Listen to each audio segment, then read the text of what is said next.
Ma'am, आजकल middle class families के लिए अपने बच्चों को बाहर भेजना कितना प्रैक्टिकल है,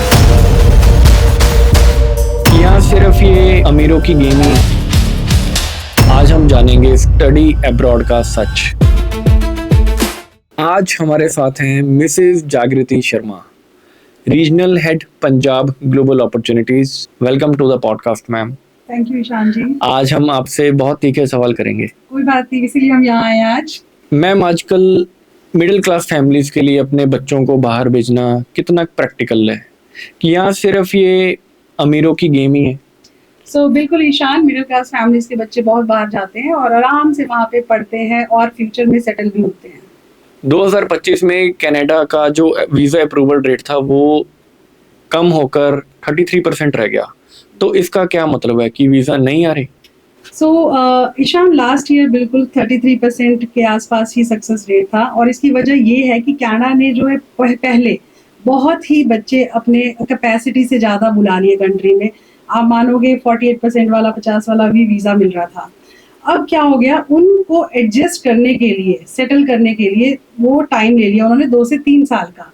अब जो हम लॉजमेंट कर रहे हैं, बच्चों के वीज़ा लगा रहे हैं, इनफैक्ट आप मानोगे नहीं, जो बच्चा रिजेक्ट होके आ रहा है कनाडा का, उसको लगा रहे हैं फिर से, तो उनके वीज़ा आने शुरू हो गए हैं। अब मैं बात करूँ अगर हमारी ग्लोबल अपॉर्चुनिटीज़ की, तो हम आज की डेट में 70% के आसपास, 68 के आसपास है अभी हमारा जो कनाडा का सक्सेस रेट है। डिपेंड करता है कि आप अपनी कनाडा की फाइल आज की डेट में कैसे लगा रहे हैं। तो आप अगर हमारे पास विजिट करोगे, कोई भी बच्चा आएगा तो उसकी हम अच्छे से फाइल लगाएंगे, आपको वीज़ा बिल्कुल आएगा। इस साल सिचुएशन कनाडा की मुझे इम्प्रूव्ड नज़र होती हुई दिख रही है।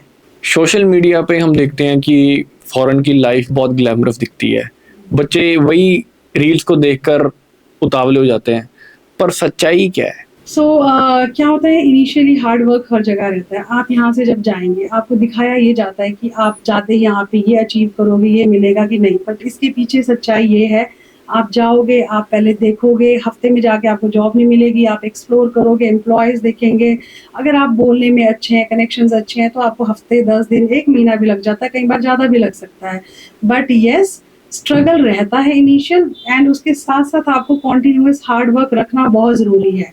आप जहाँ भी जाएं, जिस कोर्स के लिए भी जाएं, उसको कंप्लीट करें, उसी फील्ड में आप जॉब करें, तो आपको हर चीज़ वो मिलेगी जो हम यहाँ पे रील्स में देखते हैं, वो आपको मिलेगी ही मिलेगी। हर बच्चे का एंड जो सपना है वो है पीआर। क्या पीआर वाकई एक सही पाथ से अचीवेबल है, या सिर्फ एक मार्केटिंग गिमिक है? पीआर का फंडा ये है कि आप कभी भी, किसी भी कंट्री की मैं बात कर रही हूँ फॉर दैट मैटर, आप जिस भी कंट्री में जाओ, उस कंट्री की इकोनॉमी में आप कंट्रीब्यूट करोगे। कंट्रीब्यूट कैसे करोगे? जिस में पढ़ने गए उसी में काम करें। ये नहीं आप ही जाके वहाँ पे लोकल्स की जॉब ले रहे हो, जैसे आप टैक्सी चला रहे हैं, आईटी इंजीनियरिंग करने के टैक्सी चला रहे हैं। अगर आप कंट्रीब्यूट करते हैं उस कंट्री की इकोनॉमी में, तो आपको वो कंट्री वापस नहीं जाने देगी। आपको मैं नर्सिंग का एग्जांपल देती हूँ, कहीं भी चले जाओ, आप नर्सिंग कर रहे हो, इनिशियल वर्क परमिट है, बाद में सेटलमेंट, आपको वापस ही नहीं आने देंगे। तो बिल्कुल पॉसिबल है, बट आप कहाँ जा रहे हो, क्या कर रहे हो, और जो कर रहे हो उसी पढ़ने के लिए जहाँ गए उसी में ही आप पढ़ रहे हैं, तो 100% आपको पॉसिबल है। कई बार बच्चा जब बाहर चला जाता है तो ये रियलाइज करता है कि या तो वो गलत कंट्री में आ गया या उसने गलत कोर्स चूज कर लिया। तो कोर्स सिलेक्शन या सही कंट्री चूज करने के लिए कैसे इन दोनों चीजों का वो ध्यान रखे पहले से ही? आई प्रॉमिस ईशान, अगर बच्चा ग्लोबल अपॉर्चुनिटीज में आता है, यहाँ से काउंसलिंग लेके जाता है, तो इस सिचुएशन में बच्चा आएगा ही नहीं। मैं आपको ये क्लियरली मैसेज आपके थ्रू लोगों को देना चाहती हूँ, बच्चों को देना चाहती हूँ, कि कभी भी सिर्फ सोशल मीडिया ट्रेंड ना फॉलो करें। वो सिर्फ ये देखें, सबसे ज़्यादा इम्पॉर्टेंट, कि आप क्या पढ़ सकते हैं, आपका कोर्स कहाँ पे है रेलेवेंट, उसी कोर्स के लिए जाएं जहाँ पे आप पढ़ सकते हैं आगे, तभी स्कोप अच्छा है। 90% बच्चे जो हैं वो मैंने नोटिस किया है कि वो सिर्फ सोशल मीडिया ट्रेंड फॉलो करते हैं और अपना दोस्त देखते हैं कि मेरा दोस्त कनाडा गया, मैंने कनाडा जाना है, मेरा दोस्त ऑस्ट्रेलिया गया, मैंने ऑस्ट्रेलिया जाना है। हमेशा जब भी सिलेक्ट करें तो आप अपना प्रोफाइल देखकर, समझकर और फाइनेंशियल बजट के अकॉर्डिंग ही आप डिसीजंस लें। पेरेंट्स का सबसे बड़ा सवाल और उनकी चिंता, पैसा वसूल होगा या नहीं? अगर पेरेंट्स ये सोचते हैं कि मैंने बच्चे को 6 महीने की फीस भेज दी है डाल के, ठीक है, तो अब उसका सारा खर्चा वो खुद करेगा, ये पॉसिबल नहीं होता। यही सच्चाई है। आप ये मत सोचे कि बाकी खुद कर लेगा। हाँ, इनिशियल में आप जब जाओगे फीस आपको बियर करनी पड़ेगी, बाकी पार्ट टाइम वर्किंग राइट्स होते हैं, बच्चा अपना रहने का, खाने-पीने का सारा खर्चा निकाल लेता है। उसके बाद हर कंट्री में आपको post study work visa rights होते हैं, वर्क परमिट्स होते हैं इन शॉर्ट। तो वहाँ पे जब वो काम करते हैं अपनी फील्ड से रिलेटेड, मैं हमेशा रिकमेंड करूँ, तो वो हमेशा उसी फील्ड में काम करने के बाद अपनी कॉस्ट आराम से रिकवर करते हैं और बहुत अच्छे से सेटल हो जाते हैं, उसमें कोई प्रॉब्लम नहीं है। आजकल मैम पंजाब मार्केट के अंदर ऑस्ट्रेलिया का वीज़ा रिजेक्शन रेट बहुत ज़्यादा है, तो ऐसे बच्चों के लिए आप क्या सजेस्ट करेंगे? सो ऑस्ट्रेलिया रिजेक्टेड जो बच्चा है, मैं तो कहती हूँ उसको डेफिनेटली न्यूजीलैंड ट्राई करना चाहिए। अगर आपके पास फंडिंग का भी थोड़ा बहुत कम है तो भी आप न्यूजीलैंड में 2 साल का कोर्स, डिप्लोमा लेवल का 5 लेवल होता है, अप्लाई करके आप वीज़ा अप्लाई करें। आपको वीज़ा न्यूजीलैंड में मिलते हुए दिखेंगे भी और आ भी रहे हैं वीज़ास, तो आपको न्यूजीलैंड ज़रूर ट्राई करना चाहिए। Now we will have a quick rapid fire. Study visa में सबसे बड़ी बात क्या है, मार्क्स या पैसा?